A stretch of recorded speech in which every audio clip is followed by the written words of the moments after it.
Muy buenas tardes, soy Mayra Elizondo. Bienvenidos a este espacio de Tardes de Cultura en Casa. Estamos muy contentos de llegar hasta sus hogares a través de este Facebook Live, que está producido por la Dirección de Cultura del Ayuntamiento de Metepec, que encabeza la alcaldesa Gaby Gamboa.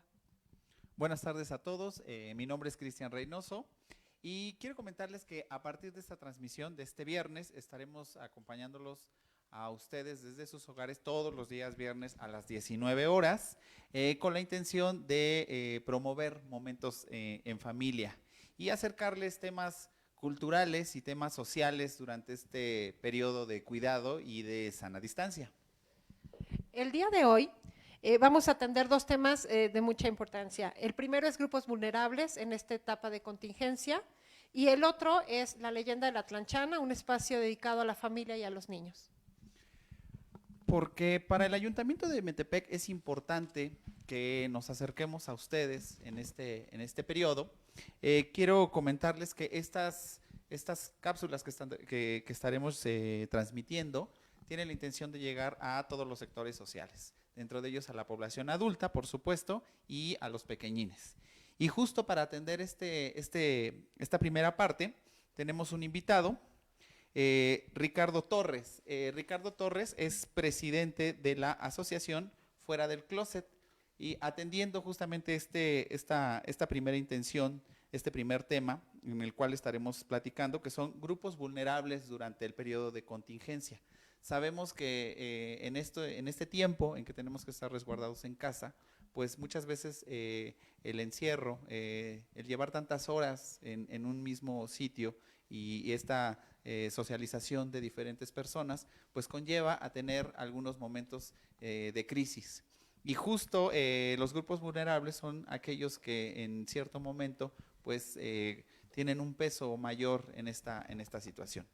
Y bueno, para atender justamente uno de estos grupos vulnerables, como es la comunidad LGBT, les mencionaba, tenemos a Ricardo Torres. Haré unos comentarios acerca de quién es Ricardo.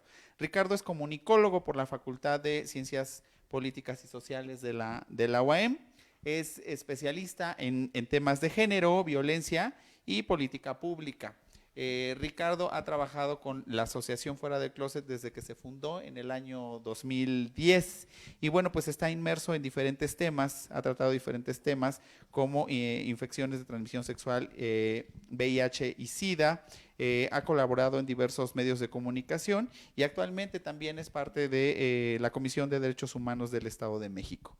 Y bueno, pues le daremos la palabra a Ricardo, iremos platicando un poco algunos temas y bueno, pues los invitamos justamente en este Facebook Live a que si ustedes tienen alguna duda o algún comentario, nos los hagan llegar y bueno, pues trataremos de responderlos a la mayor brevedad durante esta transmisión. Bienvenido, Ricardo. Pues muchas gracias por la invitación a la Dirección de Cultura, Mayra, Cristian, y también por supuesto a la Presidencia Municipal, la Presidenta Gaby Gamboa, ¿no? Qué bueno que estamos realizando y ejecutando este tipo de espacios, sobre todo como lo comentaban ahora por la etapa que estamos viviendo y entonces espero que mucha gente se conecte y que nos hagan muchas preguntas, ¿no? Ricardo, primero que nada, por favor, platícanos, ¿a qué se dedica la asociación Fuera del Closet que encabezas? Pues miren, Fuera del Closet es una organización de la sociedad civil que se fundó hace aproximadamente 3 años, pero llevamos trabajando como colectivo desde aproximadamente ya 10 años.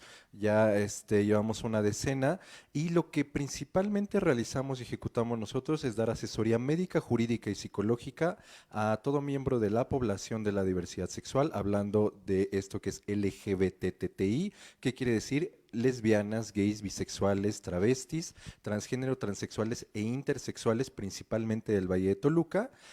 También hemos trabajado con diferentes organizaciones del Valle de México que por la distancia y por lo complejo que es el Estado de México nos cuesta un poquito, pero por lo mientras tenemos trabajo dentro de esta zona específica principalmente.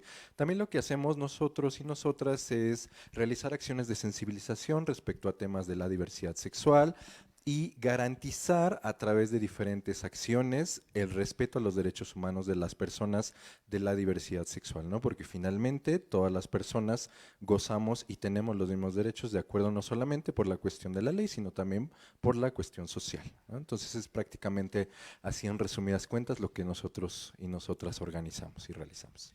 Comentaba hace un momento, Ricardo, que bueno, pues esta situación de contingencia en la que nos encontramos, pues ha dejado ver muchas cuestiones importantes hablando de temas sociales. Y dentro de ellos es que algunos sectores de la población se han visto vulnerables ante esta cuarentena. Quisiera que nos comentaras un poco acerca de qué es un grupo vulnerable. Claro, ¿cómo definimos a un grupo vulnerable? Eso es muy importante porque ahorita está más en boga el tema de los derechos humanos y con ellos ciertos términos especializados, ¿no? Que es justamente uno de ellos, el término de grupos en situación de vulnerabilidad o grupos vulnerables. Son aquellos que por diferentes características o diferentes situaciones se ven en situaciones de riesgo, no solamente social, incluso hasta física o incluso hasta por situaciones de contingencia, ¿no? Como es el caso, por ejemplo, ahorita del COVID, es uno de los claros ejemplos. Y por ejemplo, lo hemos visto a través de diferentes acciones que ahorita están lanzando diferentes instituciones de la administración pública, por ejemplo, en el tema de las mujeres, como ahorita siendo un grupo vulnerable por tema de la contingencia se ven expuestas a más violencia. Ahí tenemos un claro ejemplo. Otros muchos que podemos considerar, ¿no? Son personas adultas mayores, personas con algún tipo de discapacidad, personas de la diversidad sexual o como les comentaba, cualquiera que sus características, ya sea físicas, sociales, psicológicas, tengan un mayor riesgo de sufrir algún tipo de discriminación o de violencia por ello, ¿no? Así de fácil es el concepto de grupos en situación de vulnerabilidad y que por ende las instituciones del Estado o cualquier tipo de organización tiene la facultad y la necesidad de trabajar por ellos y ellas para llegar a esta situación de igualdad que nos dice la ley, ¿no? En el artículo 1 de la Constitución nos dice, todas las personas somos iguales ante la ley, ¿no? Pero digamos que entre el dicho y el hecho hay mucho trecho todavía, entonces por ende es necesario trabajar un poquito más y dar un empujón para que lleguemos a estas situaciones en condición de igualdad. Este, Me parece que es maravilloso el trabajo que realizan en tu asociación, Ricardo, pero me gustaría que nos platicaras un poco más qué tipo de situaciones están viviendo ahorita este grupo LGBT en este periodo específicamente de contingencia, ¿no? ¿Con qué se están enfrentando o qué es lo que ustedes tienen como, han percibido que han sido los principales problemas que tiene esta comunidad en contingencia? Sí, es algo muy específico, ¿no? Ya hablaba ahorita del tema de las mujeres, pero también como parte de la población de la diversidad sexual, también somos personas vulnerables frente a este tipo de situaciones. ¿Por qué? Porque pese a que ha habido avances en el tema de la diversidad sexual, ha habido más respeto, aceptación, que no es una palabra que me guste mucho, pero ha habido más aceptación social, también trabajo por parte de las instituciones, pero todavía nos queda mucho por realizar. La población LGBTI todavía es uno de los grupos que son más discriminados dentro de esta sociedad, sobre todo la sociedad mexicana, porque todavía trabajamos y tenemos ciertos tabús, cierto tipo de roles, estereotipos que todavía no están muy lejanos de nuestra conciencia, de nuestro imaginario colectivo. Entonces, ¿por qué se realiza este tipo de discriminación? Porque desde un inicio, ¿no? Desde que somos niñas, niños, se nos empiezan a imponer este tipo de conductas que supuestamente, moralmente, debemos de seguir. Y al no seguirlas, pues socialmente somos sancionados o sancionadas, ¿no? Un claro ejemplo, los niños, incluso como les digo, desde antes de nacer, niños y niñas, nos enteramos que van a ser un niño e inmediatamente vamos a comprar todo de ropita azul, ¿no? O una niña todo de ropita rosa. Y así, pero no solamente nos basamos en colores, sino también en comportamientos. Los niños no deben de llorar, las niñas deben de ser delicadas, ¿no? Hasta con adjetivos como mi princesa, mi príncipe, y que tienen diferentes connotaciones, ¿no? Si nos ponemos a desmenuzar un poquito más, dices, ah, pues princesa, ¿qué significa? Pues que es delicada, que es tierna, y príncipe, ah, pues que es como un soberano, ¿no? O sea, cositas así que van generando y van cambiando este tipo de comportamientos. Ahora, ¿qué pasa cuando vamos creciendo? También se nos van asignando pues cierto tipo de ideales, ¿no? De que, pues como es niño, pues se va a casar, va a tener tantos hijos o va a tener muchas novias, pero a romper este tipo de situaciones, al decir, yo soy gay, soy una persona gay, ¿no? Con mi familia, con la sociedad, pues todo eso se viene abajo, ¿no? Quebramos todas esas ideas que nos han generado y nos han fomentado durante muchísimos años, y no solamente como personas, como sociedad y como conjunto en general. Entonces, esto es lo que causa justamente la violencia. Las estadísticas nos muestran que la violencia se genera más en los espacios familiares, más que en los espacios públicos, en los espacios familiares, donde no hay aceptación, hay homofobia, hay transfobia, hay rechazo. Entonces, ahora en tiempos de contingencia, ahora en tiempos de pandemia, donde por disposición de las instituciones públicas nos dicen quédate en casa, pues sí, pero finalmente estamos pues entrando a una nueva dinámica familiar, ¿no? Donde tenemos que hacer una convivencia diaria, ya sea a fuerza o no a fuerza, pero ¿qué pasa con las personas que no han salido del closet, pero que tienen cierto tipo de comportamientos que los papás o mamás desaprueban? ¿O qué pasa con las personas que ya salieron del closet o que hablaron abiertamente de su identidad de género? Entonces, ahí es el punto específico de rechazo. Eh, También las estadísticas nos dicen, lamentablemente, que por lo menos cerca de 470 personas en el sexenio de 2013 a 2018 fueron asesinadas por cuestiones de discriminación por motivos de orientación sexual e identidad de expresión de género. Se tiene todavía, de acuerdo a la última encuesta nacional de discriminación, que la población de la diversidad sexual sigue siendo una de las más vulnerables, donde no le rentaría ni siquiera a una persona gay, a una persona trans, ¿no? Y ni hablar de otros tipos de grupos en situación de vulnerabilidad. Entonces, la violencia está presente y por ello debemos de realizar acciones. ¿Qué es lo importante que debemos de ejecutar en este sentido? Sobre todo pasa con las y los jóvenes, entonces desde aquí yo les comento aquí a las personas, sobre todo jóvenes que están lidiando con problemas relacionados a esto, que sepan que no están solos y no están solas. Por eso estamos realizando este espacio de recreación, ¿no? Para que vean ustedes que estamos nosotros y nosotras laborando respecto al tema y que hay instituciones que se encargan de defender sus derechos humanos, porque finalmente eso es un respeto a sus derechos humanos y a su integridad física, psicológica, moral, etcétera, ¿no? Este, ese es un primer paso. Y también exhortar, por supuesto, a las familias, que también es otro punto muy importante, ¿no? Que fomentemos y trabajemos en una cultura de paz. Una cultura de paz referida al respeto. Respeto a todas las opiniones, a todas las situaciones, a todo lo que nos puede dar algo que nos permita una convivencia familiar armónica. Muy bien, justo ahorita que platicabas de estas cuestiones que tiene o que están sufriendo la comunidad LGBT, ¿dónde pudiera alguna persona buscar apoyo si es que dentro de casa está haciendo, está experimentando algún tipo de discriminación o se siente vulnerable? Sabemos que bueno, pues algunas instituciones cuentan con guardias justamente en sus oficinas, pero los teléfonos, por ejemplo, siempre están pendientes. Entonces, ¿dónde pudieran ellos apoyarse?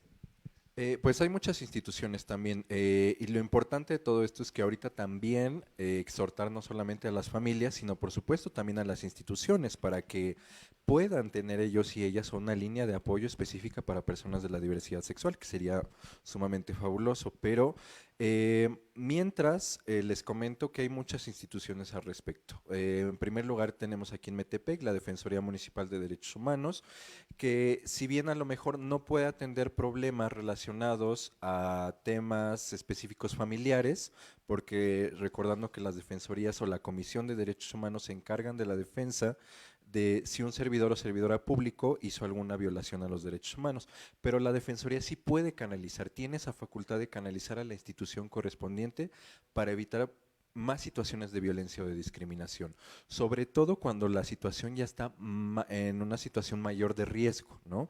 Que por lo menos tengamos una primera forma de contingencia, que alguien nos escuche, porque muchas veces es lo más importante, queremos que alguien nos escuche, alguien que escuche mis problemas y que me haga sentir que no estoy yendo a la deriva en este tipo de problemas, que no soy la única persona que está pasando por ello.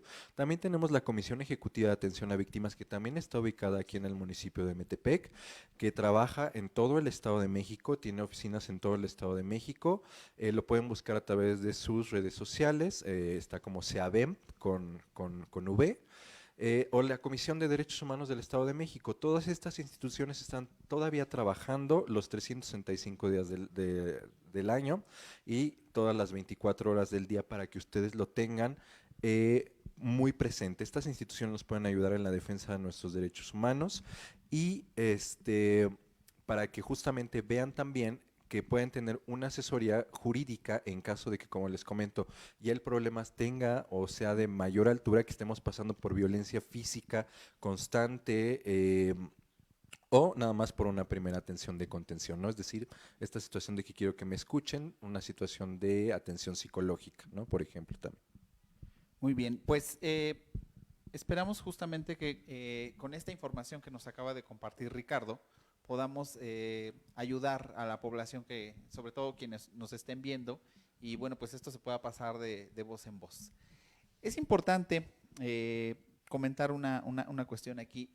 Lo que es diferente al resto de la sociedad siempre ha generado problemas e inconformidad en algunos grupos sociales.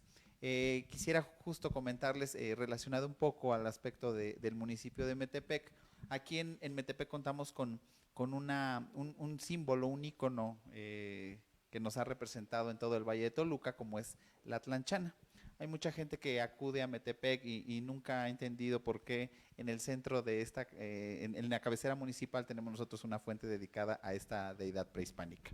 Y justo, ¿por qué lo comento ahorita? Porque en la población prehispánica era una deidad con mucha aceptación, pero cuando llega un grupo social distinto y entonces se entera de esta deidad, pues lo considera algo malo, ¿no? Y poco a poco, con la llegada de los españoles, fue retirándose el conocimiento de esta leyenda, de esta deidad, y se fue perdiendo con el paso del tiempo. Esta es una prueba justamente de cómo cuando la sociedad provoca este tipo de bloqueo, pues puede llegar a quedar en el olvido ciertas cosas que no forzosamente son malas.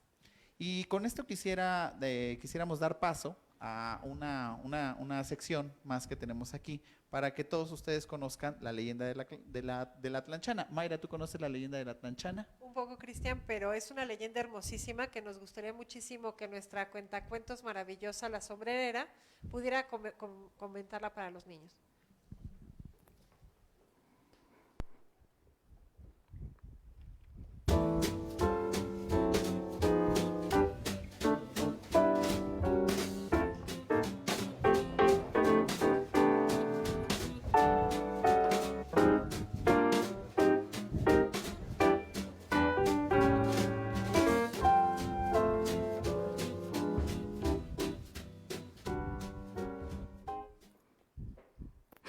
Oli, chiquitines y chiquitinas. Me da mucho gusto que estén obedeciendo a las autoridades, porque seguramente los que nos están viendo están en su casa. Y bueno, antes de pasar a lo que sigue, quiero platicarles un poquito acerca de mí. Cuando era chiquita, más chiquita, bueno, chiquititita, yo pensaba que nuestra cabeza debía servir para algo más, no solamente para pensar o para hacer cuentas o no sé. Así que me dediqué a investigar. ¿Y qué creen? Que encontré la respuesta. Sí, nuestra cabeza sirve para algo más que pensar. Nuestra cabeza sirve para usar sombreros. Y a partir de mis 6 años, comencé a comprar y a conseguir y a acumular muchos sombreros. Entonces me di cuenta que los sombreros, por estar muy cerca de nuestro cerebro, nos ayudan a pensar mejor. Y no solo eso, los sombreros, como están muy cerca de nuestras orejitas, nos cuentan historias. Este sombrero que ahora traigo, ¿todos lo ven? ¿Sí? Bueno, pues este sombrero es un sombrero mágico. Y este sombrero me cuenta historias mágicas. Y el día de hoy les voy a contar una historia acerca de un pueblo mágico llamado Metepec. Hace más de 2000 años, en él habitaban una tribu llamada los Matlatzinkas. Ellos eran hombres que se dedicaban a la pesca, así que siempre traían sus redes con ellos. Y ustedes se preguntarán, ¿y por qué? ¿Por qué traían redes si aquí en Metepec no hay agua? Bueno, pues resulta que en esos tiempos había lagunas. Y en esas lagunas se dice que vivía un ser mágico. Ella era ni más ni menos que una hermosa mujer. Sí, pero no era cualquier mujer, era una mujer que tenía mitad de persona y mitad de pez. No, no era un pez. Era mitad serpiente. Entonces, toda la gente que habitaba aquí en el pueblo mágico de Metepec, algunos le tenían miedo, otros tantos les alegraba, porque ella les daba de comer. Sí, ella era la diosa de las aguas, por así decirlo, porque gracias a ella había peces, cociles, ranas, y con todo eso los pobladores se alimentaban o hacían trueque a veces. Así que la gente agradecida le ofrecía flores, fruta. Era un ser mágico porque mucha gente dice que solamente aparecía por las noches. Se sentaba en la orilla de aquella laguna, se cepillaba lentamente y bonita su cabello y además cantaba. ¿Cómo cantaba? ¿Cómo cantaba?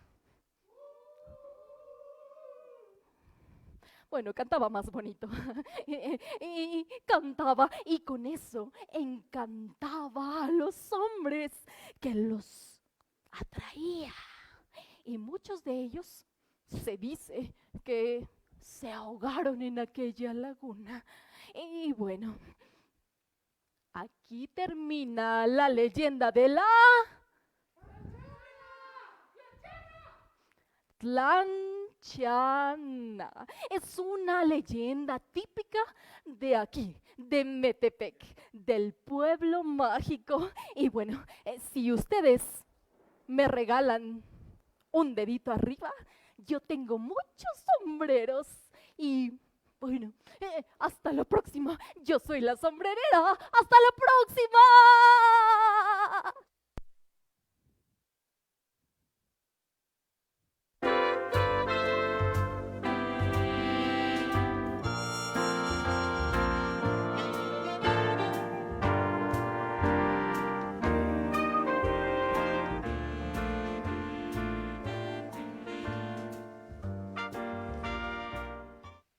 Ricardo, tenemos muchísimas preguntas para ustedes, para ti. Una de ellas es cuáles son las principales actividades y pensamientos que podemos cambiar para prevenir la violencia o la discriminación. Yo creo que es algo que hemos visto a lo largo de todos estos pues ya meses, ¿no? De contingencia, tratar de hacer actividades recreativas, sobre todo actividades que saquen, porque finalmente estamos como una olla de presión todo el tiempo, y eso en términos incluso hasta psicológicos, sociales, nos hace daño y nos afecta. Entonces, tratar de hacer actividades recreativas entre toda la familia, creo que eso es algo sumamente bueno para que todo mundo participemos y nos olvidemos de todos los demás temas, que olvidemos que hay contingencia, olvidemos nuestros problemas personales, porque a pesar de que estemos en una situación de encierro dentro de nuestras casas, seguimos todo el tiempo trabajando, nuestra mente es muy poderosa, entonces tratar de hacer este tipo de actividades de convivencia, olvidar las diferencias en todo momento. Si somos parte de una familia, tratemos y trabajemos con esa familia. A pesar de que parezca que hablamos mucho de este tipo de cosas, del tejido social, es muy importante reconstruirlo y trabajarlo con armonía, con paz. Sé que cuesta mucho trabajo, sobre todo para quienes no tenemos una situación tan fácil con nuestras familias, pero es importante realizarlo y ejecutarlo. También a quienes tengan algún problema, que busquen una red más cercana que no sea dentro de la propia familia. Amigos, amigas, tíos, tías con quien podamos convivir y trabajar. Eso también es muy importante, que no solamente nos quedemos dentro de nuestra propia familia, hagamos videollamadas. Es momento de buscar más a nuestra familia con la que de verdad podemos trabajar y ser nosotras y nosotros mismos. Estas redes de apoyo son muy importantes, búsquelas, no se aíslen, porque si nos aislamos también, perdemos ahí muchas oportunidades. Agradecemos mucho la participación de toda la gente. La verdad es un placer poder compartir con ustedes este tema. Siguen las preguntas, Ricardo, las que no podamos responder durante el Facebook Live. Ricardo nos apoyará con las respuestas. La última es cuáles son las actividades no visibles o identificables que están reforzando la situación de violencia o de discriminación. Es que hay muchas actitudes que normalizamos muchas veces, ¿no? Que sobre todo en casa, por ejemplo, todavía seguimos diciendo, pues algún ejemplo, le voy a ayudar a mi mamá. No, no es una situación de ayuda, es una situación de responsabilidad de todas las personas. Simplemente, hecho de decir, le voy a ayudar, es porque creo que la responsabilidad solo recae en una persona. Entonces, trabajemos justamente en ese tipo de comportamientos que parecieran normales, pero son muy violentos. Son situaciones que siguen perpetuando estos roles y estereotipos de género, sobre todo hablando en este tema específicamente, que debemos de trabajar, ¿no? Los hombres no deben de hacer cierto tipo de cosas, las mujeres tampoco. Borremos todo eso. Ahorita, sobre todo en este tipo de contingencia, de confinamiento, tratemos todo mundo de experimentar otro tipo de cosas, no atacarnos, no decirnos, en fin, tratar de generar esta convivencia armónica como les comento. Muy bien, pues damos las gracias a la Asociación Fuera del Closet y justo los estaremos viendo aquí nuevamente la Dirección de Cultura del Ayuntamiento de Metepec el próximo viernes, no lo olviden, a las 19 horas, atendiendo diferentes temas. Por supuesto, la cultura no se olvida y esperemos que sigan compartiendo con nosotros este espacio que el Ayuntamiento de Metepec está creando para ustedes. Muchas gracias. Sí. Ricardo, muchísimas gracias. Muchísimas gracias. Los invitamos a que compartan la transmisión con nosotros de 10 de mayo, el próximo domingo, de las 5 a las 19 horas en estas redes sociales. Va a haber regalos, va a haber sorpresas, música, muchísimas cosas para las mamás. Esperamos que lo disfruten y que nos acompañen. Agradecemos mucho su participación, agradecemos mucho que Ricardo esté aquí con nosotros. Muchísimas gracias. Les dejaremos el link también de la asociación al final para que puedan comunicarse con esta asociación.